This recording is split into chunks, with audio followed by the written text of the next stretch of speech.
Refractive surgeries are elective procedures designed to reshape the cornea and correct refractive errors like myopia, hyperopia, and astigmatism. The goal is to change how light bends so the image focuses directly onto the retina.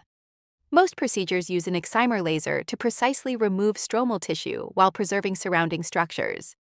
NCLX tip: these surgeries reshape the cornea, not the lens. This slide shows the difference between refractive error and surgical correction. In myopia, light focuses in front of the retina, causing blurry distance vision. Surgery reshapes the cornea so the focal point moves back onto the retina. Patients need realistic expectations because surgery improves refractive error but does not stop normal aging changes like presbyopia. Candidates need stable vision, healthy corneas, and refractive errors that have not significantly changed. Contact lenses must be stopped before surgery because they temporarily alter corneal shape and can affect measurements. Hard lenses are usually discontinued several weeks earlier than soft lenses. Nurses should reinforce pre-op compliance because inaccurate measurements can affect surgical outcomes. Patients with poor wound healing potential are not good surgical candidates. Active corticosteroid use, systemic immunosuppression, elevated intraocular pressure, or untreated eye disease increase the risk for complications and poor healing. Any active surface eye pathology must be fully treated before surgery. High-yield NCLEX point. Uncontrolled ocular disease is a contraindication to elective refractive surgery. For myopia correction, the excimer laser flattens the central cornea to reduce refractive power. For hyperopia correction, the peripheral cornea is reshaped to increase central curvature and improve focusing. The laser targets stromal tissue with extremely high precision to create the desired refractive shift. Remember, myopia gets flattened centrally, hyperopia becomes steeper centrally.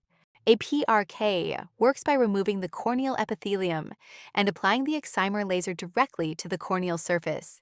Because the surface layer must heal back naturally, patients require a bandage contact lens after surgery to reduce pain and support epithelial healing. Recovery is slower and often more uncomfortable than LASIK, with discomfort commonly described like a corneal abrasion. High-yield point, PRK, has no corneal flap. In LASIK, a thin corneal flap is created using a microkeratomy or femtosecond laser. The flap is lifted to expose the stromal layer, where the excimer laser reshapes the cornea before the flap is repositioned.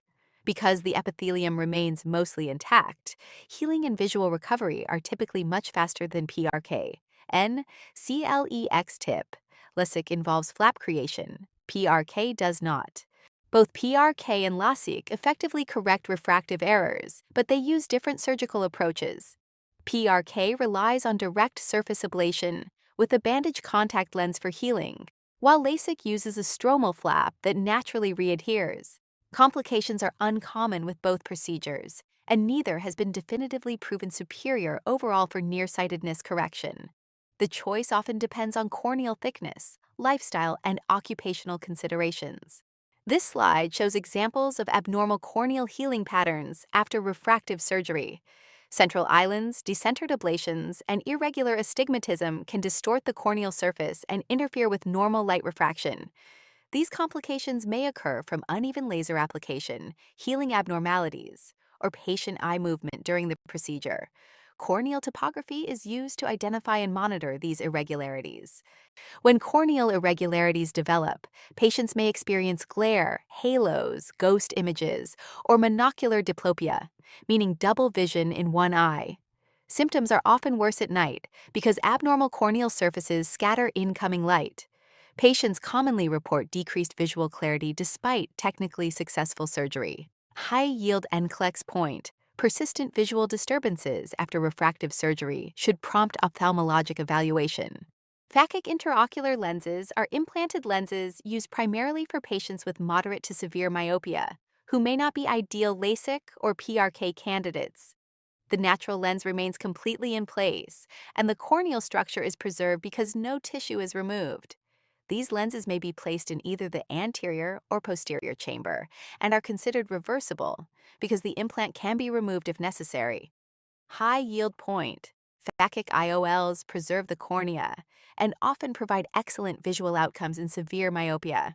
Although phakic IOLs are effective, they carry important intraocular risks.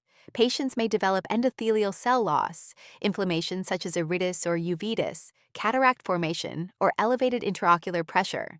Because the procedure places a lens inside the eye, long-term ophthalmologic monitoring is essential. NCLEX tip: increased IOP and inflammation are major complications to monitor after intraocular procedures. Conductive keratoplasty uses radiofrequency energy instead of lasers to reshape the cornea. A handheld probe applies thermal energy to the peripheral cornea, causing collagen shrinkage that steepens the central cornea and improves hyperopia. Unlike LASIK or PRK, no corneal tissue is removed during the procedure. High yield point: conductive keratoplasty is thermal, not laser-based. Postoperative management after refractive surgery focuses on inflammation control, infection prevention, and patient adherence.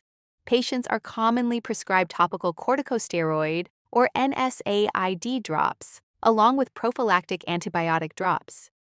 Education is critical because patients must understand warning signs, medication schedules, and follow-up requirements.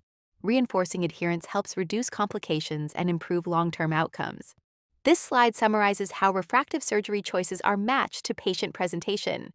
Patients with normal corneas and standard refractive errors may undergo PRK or LASIK.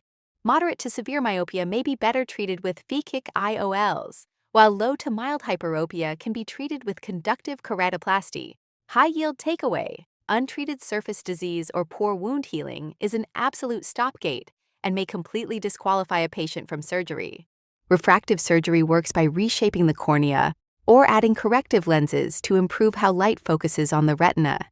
LASIK uses a corneal flap, while PRK removes surface tissue directly and requires longer healing with a bandage contact lens. Patients must have stable vision and healthy corneas, and contraindications include elevated intraocular pressure, immunosuppression, and corticosteroid use. Key postoperative complications include glare, halos, ghost images, and monocular diplopia, while severe myopia may be treated with phakic intraocular lenses instead of corneal reshaping.